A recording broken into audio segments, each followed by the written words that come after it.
Que Dios les bendiga, hermanos, en esta tarde. Damos gracias a Dios porque es grande y maravilloso. Damos gracias por todas sus misericordias, por sus bendiciones. Y damos gracias porque una vez más nos permite estar aquí delante de su presencia a través de este medio, hermanos. Y damos gracias a Dios. Y en esta hora, hermanos, vamos a tener un estudio breve, pero muy importante para nosotros como cristianos. Aleluya. Y el tema que vamos a estar viendo en esta hora, hermanos, es cómo obtuvimos la Biblia. ¿Alguna vez se ha preguntado, hermano, cómo es que tenemos las Sagradas Escrituras en nuestras manos? ¿De dónde vienen? ¿Por qué? Pues bueno, esos son temas que tenemos que conocer, hermanos, y es importante que tengamos ese dato, hermano. Vamos a hacer una oración antes de comenzar y vamos a pedirle a Dios que sea Él quien nos guíe en esta hora, quien nos ilumine a través de su palabra y abra nuestro entendimiento. Padre, te damos gracias, Señor, porque eres grande y maravilloso. Te doy gracias, Padre, porque tú eres grande, maravilloso, porque eres bueno, Señor, porque tu misericordia es nueva cada mañana. Y quiero, Señor, que seas tú quien en esta hora, a través de este medio, a través de este estudio, Padre, tú nos toques nuestra mente, abras nuestro entendimiento y pongas tu semilla en nuestro corazón a través de tu palabra, Padre. Te pido por cada uno de mis hermanos, Padre, que ahí donde quiera que estén, tu Espíritu Santo les visite, Señor, y toque sus vidas. Que toque sus vidas, que supla sus necesidades, Padre, que escuches su clamor, sus oraciones, Padre, porque en ti confiamos, Señor, y sabemos que tú escuchas nuestra oración, Padre. En el nombre de Cristo te doy gracias por todo, bendito Señor, y te pido una bendición especial sobre cada uno de nosotros, para que podamos seguir en tu camino, podamos seguir contigo, Señor, alabándote y adorándote. Aleluya, porque tú eres nuestra fuerza y tú eres nuestro motivo para seguir adelante. En el nombre de Cristo Jesús, te doy gracias, Padre, por todo. Bendito seas. Amén. Aleluya.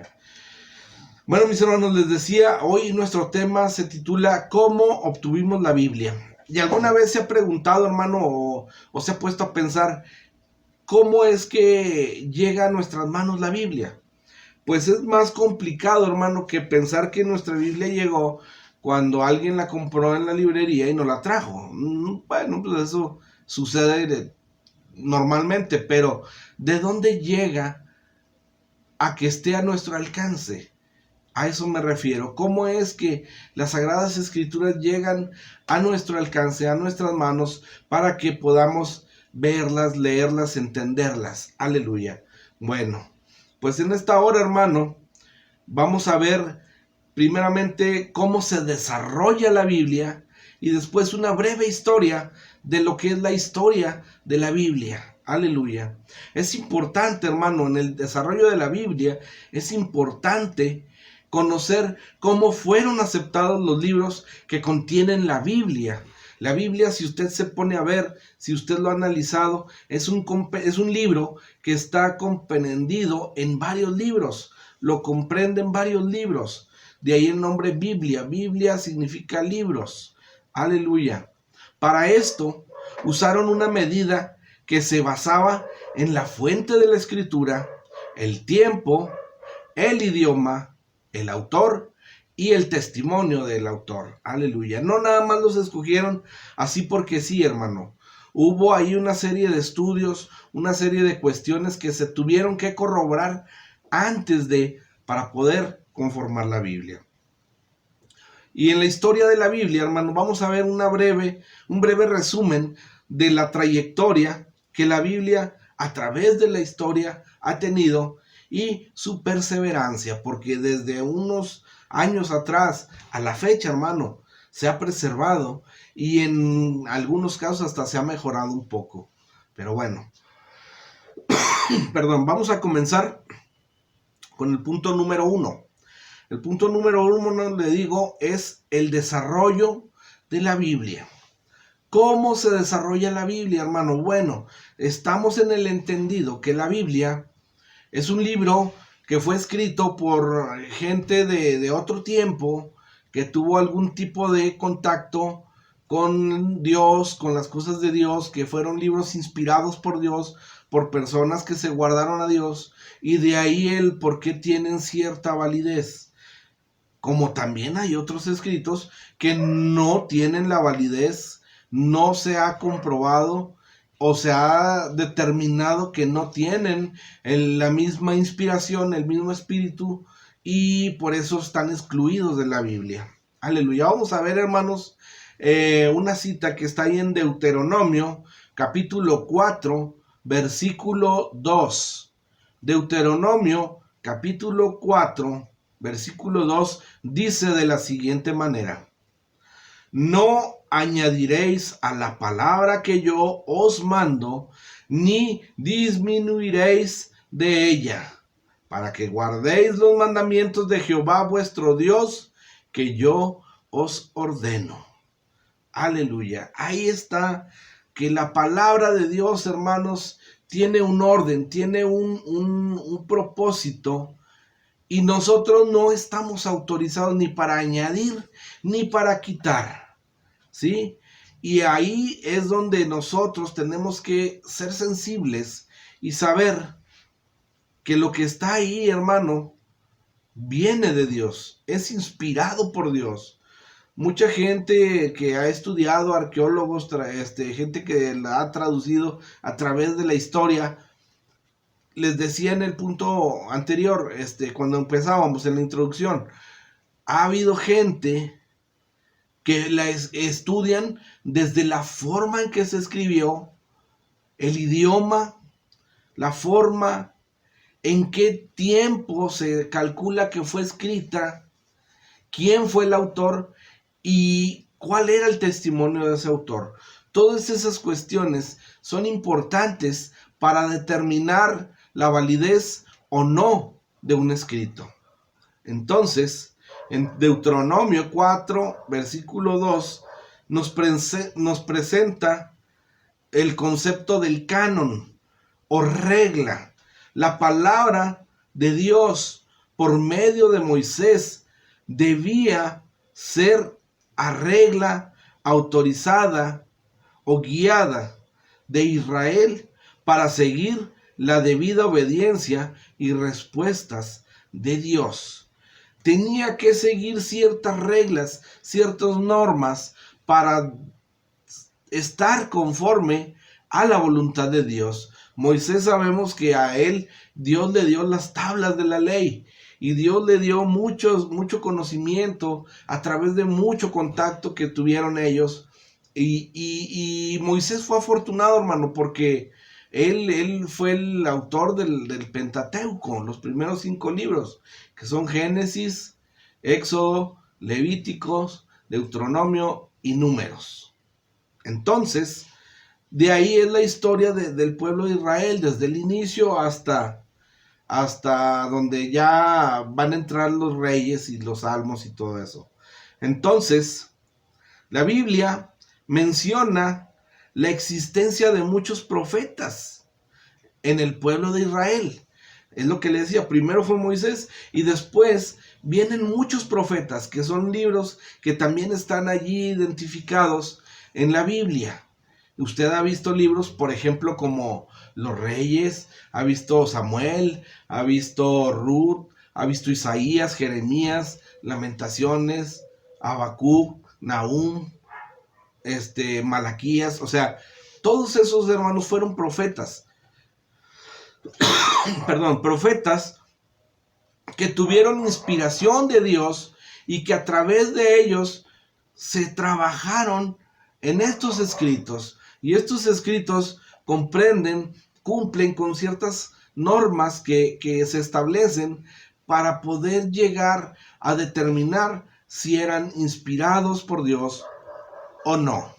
Entonces, vamos a ver que la Biblia nos menciona la existencia de muchos profetas en Israel, y eso está en la Biblia. Vamos a ver, por ejemplo, en Segunda de Reyes, capítulo 2, versículo 7, nos dice de la siguiente manera. Reyes, capítulo 2, versículo 7 dice: y vinieron 50 varones de Dios de los profetas, y se pararon delante a lo lejos, y ellos dos se pararon junto al Jordán. O sea, venían muchos, ahí dice que eran como 50. Eran muchos. La Biblia menciona que había muchos profetas, mucha gente que estuvo involucrada en lo que fue establecer la palabra de Dios. También podemos ver en Segunda de Reyes, capítulo 2, versículo 16, nos dice, apoyando a este mismo punto, acerca de que fueron muchos profetas, dice en Segunda de Reyes, capítulo 2, versículo 16, y dijeron, he aquí, hay con tus siervos 50 varones fuertes. Vayan ahora y busquen a tu señor.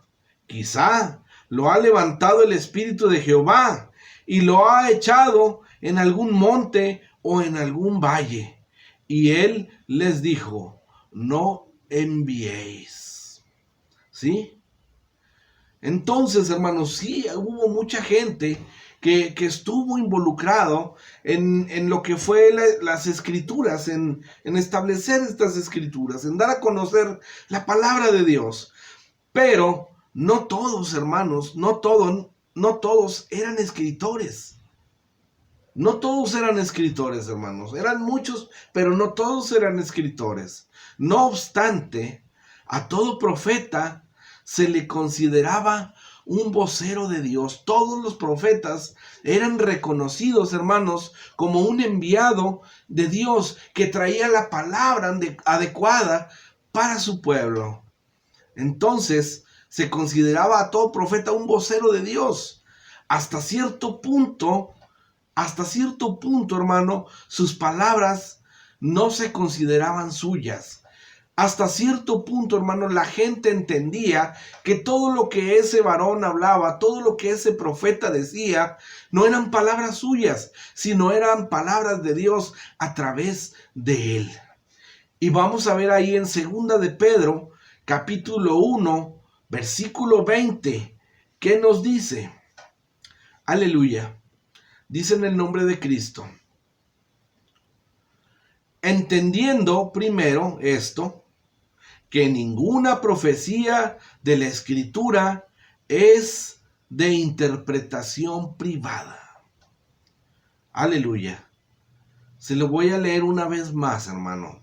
Segunda de Pedro, capítulo 1, versículo 20. Dice así. Entendiendo primero esto, que ninguna profecía de la Escritura es de interpretación privada. Toda la palabra que está plasmada en la Biblia, hermano, fue dada a los profetas para interpretación y exposición a su pueblo, para entregársela al pueblo de Dios. No era para la persona misma o no era para uno en específico, no. Era una palabra que estaba dada para todo el pueblo de Dios, para que conocieran todos la voluntad de Dios y supieran cómo tenían que regirse, cómo dirigirse, cómo caminar delante de Dios, cómo obedecer a Dios. Entonces, hermano, en este versículo, Pedro declara que ninguna profecía de la Escritura vino como interpretación privada de algún profeta. O sea, no era un pensamiento del profeta, sino que era la inspiración de Dios. Entonces, hermanos, si Dios daba esa inspiración a esos profetas y esos profetas la plasmaban ahí en esos escritos, entonces debería de existir algún tipo de peligro, que sería ¿cuál peligro sería de pensar que la profecía bíblica vino de la interpretación o de las ideas de un profeta? Imagínense, o sea, si usted y yo confiamos en que la palabra de Dios fue inspirada por Dios, fue dada de Dios a los hombres, ¿qué pasaría? ¿Cuál es el peligro de tener una palabra que fuera meramente inspiración de hombre? Hay casos de esto que estamos diciendo, de esta situación. Yo creo que sí hay casos, hermano. Por eso, a lo mejor usted ha escuchado que la Biblia tiene ciertos libros, pero que yo lo he oído, hermano, que no, esa Biblia está arreglada porque le quitaron estos libros y estos también vienen en esta Biblia y cuestiones así. Hay gente, hermano, hay estudiosos que se han dedicado a esto desde cientos de años, no sé, miles de años atrás, que se han dedicado a esto de estudiar. Y obviamente se pide la dirección divina, hermano, y se ha establecido cuáles libros tienen la misma inspiración, el mismo espíritu de Dios ahí plasmado y cuáles no, y se han excluido los que no cumplen con esos cánones, con esas reglas. Por eso algunos libros se han excluido. Pero entonces, si pasara esta situación, hermano, si la inspiración fuera de ideas de los profetas, de cosas que ellos pensaban, que ellos se imaginaban, entonces el origen de la profecía es el producto de la inspiración del Espíritu Santo. Definitivamente, hermano, si el profeta se inspiraba, era una palabra que no iba a prosperar, era una palabra que no iba a tener el respaldo de Dios. En cambio, hermano, fíjese bien en esto que le voy a decir. En cambio, hermano, cuando la palabra de Dios, la profecía, viene de parte de Dios y fue inspirada a los profetas, fue dada para inspirar a los profetas y ellos la plasman, hermano, eso explica el por qué, aún después de haberse escrito hace tantos años, por qué tiene veracidad, por qué en este tiempo tan lejos de aquellos tiempos, por qué aún es aplicable, por qué aún es eficaz, por qué aún tiene veracidad, por qué aún en estos tiempos es actual, porque es inspirada de Dios, hermano, y Dios es eterno. Dios es eterno, hermano, y su palabra es eterna. Siempre va a ser aplicable, siempre va a ser ecuánime para cada momento, para cada situación. Entonces, cuando la inspiración viene del Espíritu Santo, la expresión griega se refiere al carácter estimulante de la dirección del Espíritu Santo en la escritura de la profecía. O sea que los profetas, hermanos, el Espíritu de Dios descendía, les daba la inspiración, les daba el conocimiento y ellos lo entendían y lo escribían, hermano. Lo plasmaban para tener ahí ese dato que era tan importante que Dios les había dado. Porque no era cualquier palabra, hermanos. No era cualquier inspiración humana, no. Era inspiración de Dios. Los libros, hermanos, de la Biblia, así ya ve que cuántos libros tiene la Biblia. Pues cada uno de esos libros de la Biblia, hermano, pasaron por un proceso conocido como canonización, que daba apoyo suficiente para que un libro o un escrito fuera aceptado como parte de lo que hoy conocemos como la Biblia. ¿Qué quiere decir con esto, hermano? Bueno, que no llegó una persona y dijo, miren esto, esto me lo dio Dios y debe estar en la Biblia, tenga. Ah, perfecto, yo lo tomo y lo meto. No, hermano. Gente erudita al respecto tomaba esos escritos, los leía, los analizaba el perfil que tenía el autor, la forma de escribir, el espíritu, la forma espiritual en la que estaba tratando, manejando su escrito, y el testimonio, y llegaban a la conclusión, hermanos, de apoyar si verdaderamente eran escritos inspirados por Dios o no, o no. Porque sí le digo, hay libros que se tienen fuera de la Biblia porque no cumplen con ciertos requisitos. Por tal motivo se llega a la conclusión de que esos libros no deben estar en la Biblia porque no cumplen con los requisitos para ser considerados inspirados por Dios. Y a lo mejor usted se está preguntando, ok, y si existen esos libros, ¿cómo se llaman esos libros? Bueno, ¿cómo se llaman los libros que no pasaron el canon? El canon, hermanos, decíamos que eran las reglas de por qué se consideraban esos libros o no. Entonces, vemos que los libros se les nombra apócrifos. ¿Qué quiere decir apócrifo? Un libro apócrifo, hermanos, los libros que están excluidos de la Biblia se consideran libros apócrifos. ¿Qué significa apócrifo? Que no es considerado por la iglesia como inspiración divina. Amén, hermano. Que no es considerado por la iglesia como inspiración divina. No todos los escritos, hermanos, judíos y cristianos son parte de nuestra Biblia actual, hermano, no lo son. Lo mencionamos ya varias veces. Hay libros que fueron excluidos, hay libros que no se consideraron para estar dentro de la Biblia.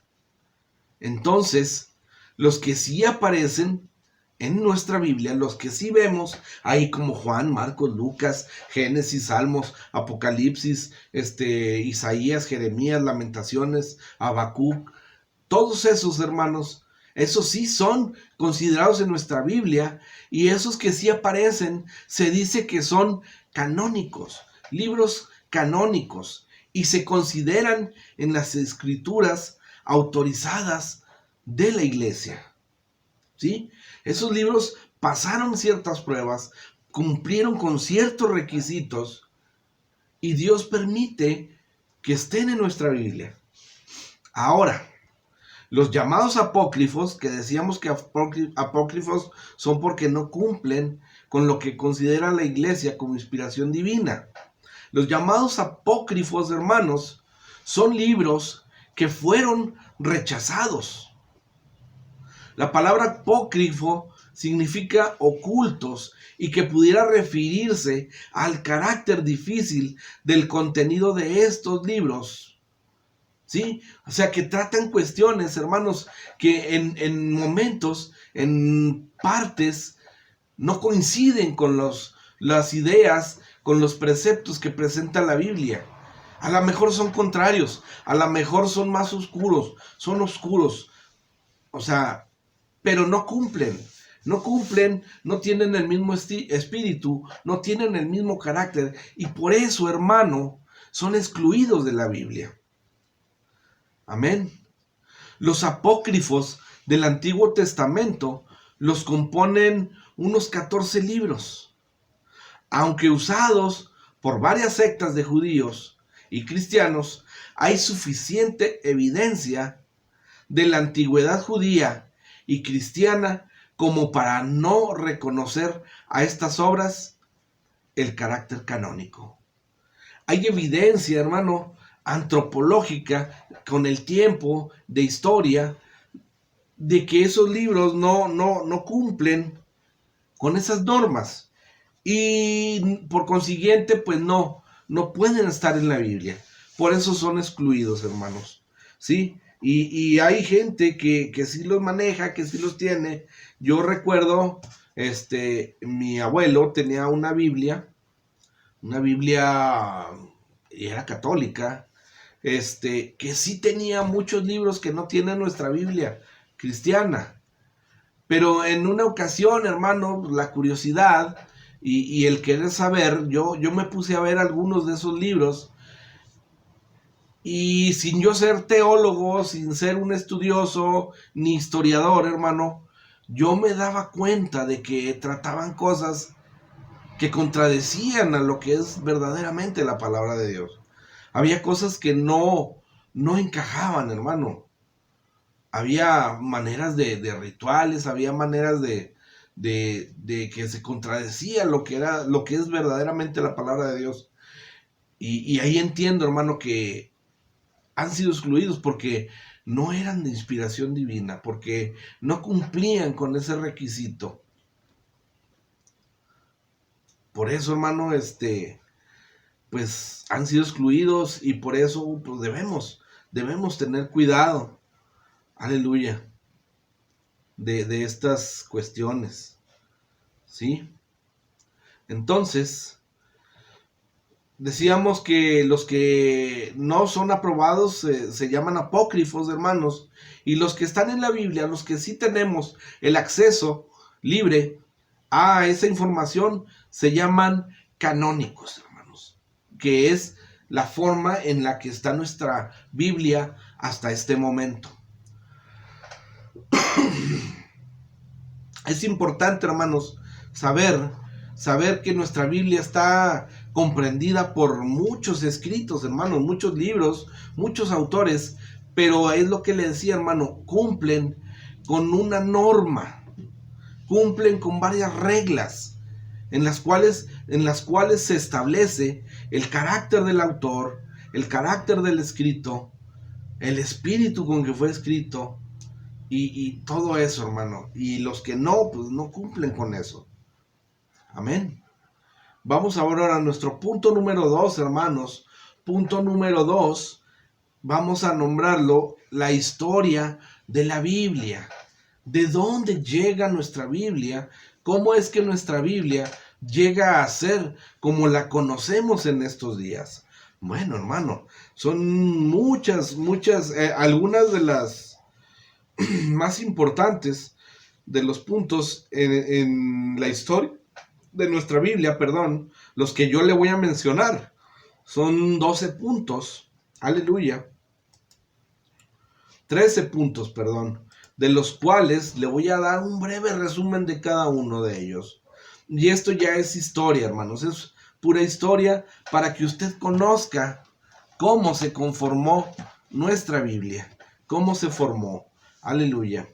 La historia de la Biblia, con fines prácticos, hermanos, podemos distinguir 3 periodos de la traducción de la Biblia: el Antiguo Testamento y Nuevo Testamento, o porciones de ella al español, el medieval, el de la Reforma y el moderno. En esas 3 etapas, hermanos, se dividen los tiempos en que se ha ido conformando nuestra Biblia. Dijimos el medieval, el de la Reforma y el moderno. Entonces, a continuación, hermano, vamos a ver un pequeño resumen, un pequeñísimo resumen para no extendernos tanto, de lo que es la historia de nuestra Biblia. La primer Biblia que tenemos, hermano, punto número 1, la primer Biblia fue la Biblia alfonsina. Fue la primera traducción española de las Escrituras que conocemos. Su nombre viene del rey Alfonso X, llamado el Sabio, dictada en 1260, en el año de 1260. Contiene el Antiguo Testamento traducido de la Vulgata. Fíjese, la primer Biblia como tal, ya con la forma así de comprender varios libros, fue la alfonsina, pero en la alfonsina estaba únicamente el Antiguo Testamento, hermano. Y esa se instituyó en 1260. La segunda versión que tuvimos de la Biblia es la Biblia de Alba. Esa Biblia era también únicamente el Antiguo Testamento. La versión estuvo a cargo del rabino Moisés Arragel.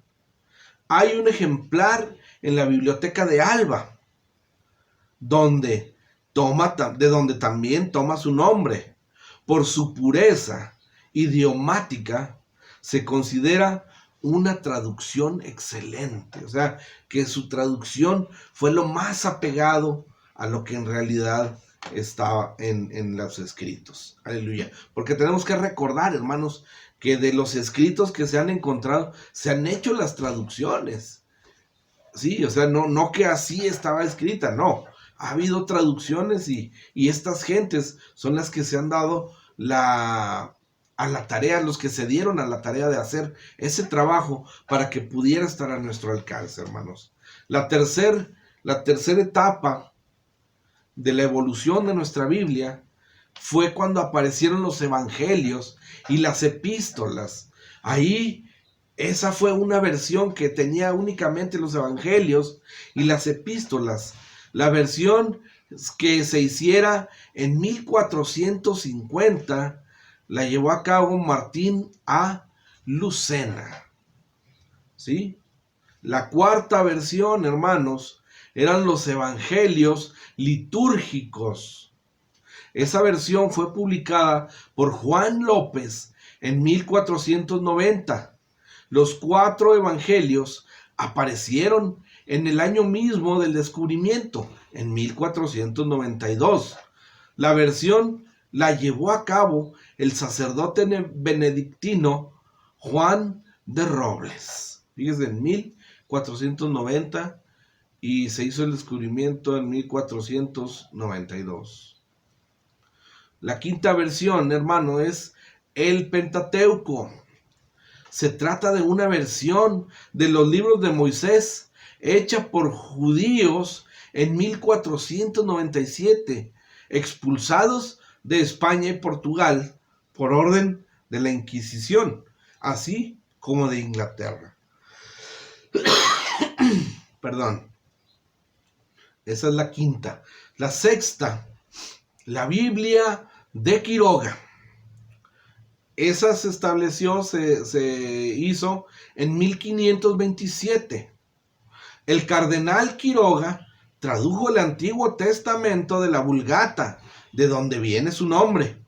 Basada también en la Vulgata apareció Vita Cristo Cartujano, versión de los Evangelios. Otra versión, la séptima, fue la de los Salmos, Evangelios y Epístolas. Es el nombre dado a la versión hecha por Juan de Valdés, publicada en 1534. Era una Biblia donde ya venían los Salmos, los Evangelios y las Epístolas. La octava versión, hermano, el Nuevo Testamento de Encinas. Probablemente la primera versión española de esa parte de las Escrituras que se tradujera directamente del griego, la cual fue hecha en 1543 por Francisco de Encinas. Ahí ya había la primera versión de la Biblia en español, hermano. Fíjese nada más. La novena versión de la Biblia, hermano, fue la Biblia Ferrara. Se atribuye esta versión a unos judíos expulsados de Italia por orden de la Inquisición española, establecidos en Ferrara. La obra se terminó en 1553. Fíjese, 1553, hermano. Aleluya. La décima versión, hermanos, que conocimos, es el Nuevo Testamento de Pérez, con base en los trabajos de Juan Valdés y Francisco de Encinas. Esta versión se basó en esas dos versiones de esos otros autores. Juan Pérez hizo una versión corregida del Nuevo Testamento y de los Salmos, que editó en Ginebra, Suiza, en 1556. La 11ª Biblia fue la Biblia del Oso. La Biblia del Oso. Esta tal vez sea la más célebre de las versiones españolas de las Sagradas Escrituras. Entre sus méritos tiene el haber sido la primera versión completa de la Biblia en nuestro idioma. Ya era una Biblia completa, hermano, ya con todos los libros que tenemos. Ya Antiguo y Nuevo Testamento, pero ya en nuestro idioma, en español, hermano. Amén. La 12ª versión, hermano, la 12ª versión de la Biblia es la Biblia de Valera. Así se conoció por muchos años la versión que hiciera Cipriano de Valera y que se publicara en Ámsterdam, Holanda, en 1602. Se trata más bien de una revisión de la Biblia del Oso de Reina y con la introducción de muy pocos cambios en el texto. Aleluya. Se fija, es una Biblia basada en otra, pero con correcciones y con una buena traducción. Y la 13ª versión, hermanos, la 13ª versión de la Biblia fue la Biblia de San Felipe Sio de San Miguel en 1793 y la Biblia Torres Amat en 1825. Estas publicadas ambas en España y la segunda también en México. Se cuentan entre las más conocidas versiones católicas de las Escrituras. Este es un breve compendio, hermano, nada más para que tengamos un trasfondo de todo lo que todo el trayecto que ha tenido la Biblia hasta nuestros tiempos, hermano. Y ponte a pensar, hermano, o sea, a los profetas se les dio la inspiración divina a través del Espíritu de Dios. Ellos lo plasmaron. Después de mucho tiempo se descubren, se estudian, se traducen, se plasman. Es todo una vida, hermano. Bueno, muchas vidas de trabajo para que la palabra de Dios, tu Biblia, esté en tus manos, esté en tu casa. Es por eso, hermano, que tenemos que valorar esos escritos que Dios nos ha dado, porque son nuestra guía para poder alcanzar la vida eterna, para poder vivir en santidad, para poder vivir conforme a su voluntad. ¿Cómo vamos a vivir conforme a la voluntad de Dios si no conocemos de su palabra, si no sabemos qué está demandando de nosotros? Entonces, hermano, ya vimos que las escrituras son inspiradas por Dios, que las escrituras no están hechas de inspiración humana, sino de inspiración divina. Entonces, hermano, para terminar, vamos a terminar y vamos a cerrar este pequeño estudio, hermano, que espero que sea de provecho para tu vida. Para terminar, ¿cómo podemos evaluar, hermano? ¿Cómo podemos evaluar las muchas versiones de la Biblia que tenemos hoy? ¿Cómo podemos evaluar las muchas versiones de la Biblia que tenemos hoy? Parte de la respuesta, hermano, depende de lo que cada uno de nosotros esté buscando. Todos queremos una traducción precisa y legible, pero ¿qué es precisión? La literalidad pudiera ser o no perfecta, precisa. Los equivalentes dinámicos o las traducciones libres pueden ser legibles, pero no siempre son precisos, hermanos. Una buena traducción debe ser comprensible. Debe transmitir las palabras del texto bíblico, no solo en términos equivalentes, sino también en términos que transmitan el sentido que se propuso el escritor bíblico. Todo esto, hermano, yo veo que gente que Dios ha usado para que hasta este tiempo podamos tener nosotros ese acceso a su palabra, podamos tener nuestra Biblia. Yo siento, hermano, yo sé, yo creo que Dios ha dado el conocimiento y la sabiduría a esos hombres para hacer este trabajo, hermano, porque es la palabra de Dios y tiene que tratarse como tal. Y es por eso, hermano, si se ha cuidado eso y se ha enfocado en guardar esa esencia, es por eso que hasta estos tiempos, hermanos, la Biblia sigue teniendo ese efecto. La palabra de Dios sigue siendo vigente. La palabra de Dios sigue siendo aplicable a cada una de nuestras vidas, a cada una de nuestras etapas, en cada uno de nuestros momentos que vivimos. Es por eso, hermano, que debemos dar gracias a Dios por esa palabra que nos ha dado. Tenemos que dar gracias a Dios porque a través de su palabra hemos recibido consuelo, hemos recibido fortaleza, hemos recibido gozo, hemos recibido su Espíritu Santo. Lo mejor de todo, hemos recibido la salvación, hemos sido limpiados por la sangre de Cristo y eso nos damos cuenta y lo conocemos a través de la palabra de Dios, a través de las escrituras que Dios nos ha regalado.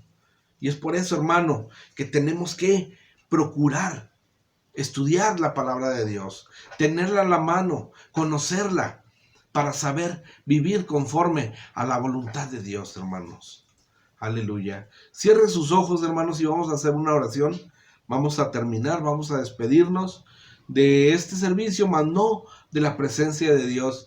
Y vamos a dar gracias, hermanos. Gracias por toda esa palabra que Dios nos ha regalado. Padre, te damos gracias, Señor, en esta hora por tu palabra bendita, Señor, que tú nos has regalado. Te damos gracias, Padre, porque en ti, Señor, hay victoria, porque en ti hay poder, porque solo en ti, Señor, está la inspiración divina. Y gracias, Padre, porque un día, a través de esos profetas, a través de esos autores, tú plasmaste en ellos tu palabra y ellos la plasmaron para que pudiéramos nosotros tener acceso a ella. Te damos gracias, Señor, porque eres bueno, porque en tu infinita misericordia tú nos has dado tu legado, tú nos has dado tu conocimiento, Padre, para que sepamos guiarnos en este mundo, para que sepamos cómo llegar hasta tu presencia, Señor. En el nombre de Cristo te doy gracias, Padre, porque eres bueno, porque para siempre tu misericordia.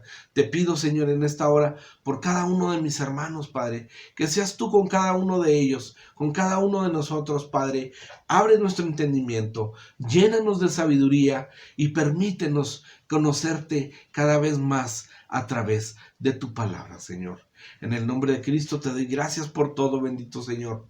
Y nos despedimos de este lugar, de esta transmisión, de este medio, mas no de tu presencia, Padre. Te pido que vayas con cada uno de mis hermanos, Padre, y toques sus mentes, toques sus corazones y suplas sus necesidades. Escucha nuestras oraciones, Padre, y respóndenos conforme a tu voluntad, Padre. En el nombre de Cristo Jesús, te doy gracias por todo, Señor. Bendito seas. Amén. Gloria a Dios, hermanos. Que Dios les bendiga, hermanos. Estamos despedidos. Espero que haya sido de bendición esta palabra para usted. Y goces, hermanos, porque Dios es bueno. Bendiciones.